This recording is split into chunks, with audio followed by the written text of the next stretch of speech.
بتاريخ 23 من شهر ديسمبر 2022 ارتكبت الاستخبارات التركية وعملائها في العاصمة الفرنسية باريس جريمة قتل مروعة راح ضحيتها 3 مواطنين كرد، وهم أفين جوي ومير برور وعبد الرحمن كازل، إضافة إلى عدد من الجرحى، وذلك أمام المركز الثقافي الكردي في باريس.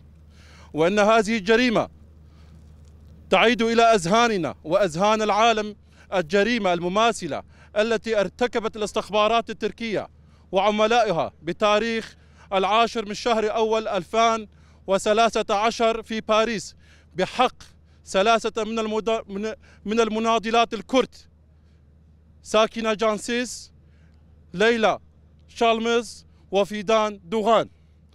وقد أكد الرئيس الفرنسي إيمانويل ماكرون بأن هذه الجريمة قد استهدف الكرد كشعب قومي وليس أشخاص بذاتهم. أن العدالة تقتضي ألا تقتصر الإجراءات على حصر الجريمة بتشخيص فاعلها، وإنما ينبغي التوسع بالتحقيقات ومعرفة الجهات التي تقف وراء هذه الجريمة وساهمت فيها. أن هذه الجريمة تثبت أن الدولة التركية مصرة على معاداة واستهداف الكرد أينما وجدوا وفي أي بقعة من العالم، وأن استهدافهم في دولة أوروبية وتكرار ذلك يوجب على الحكومات الأوروبية مراجعة حساباتها ومواقفها من الدولة التركية. إننا في مجلس العدالة الاجتماعية ومجلس المرأة للعدالة الاجتماعية واتحاد المحامين في الجزيرة نستنكر هذه الجريمة المروعة نكراء وندين كل من ساهم فيها.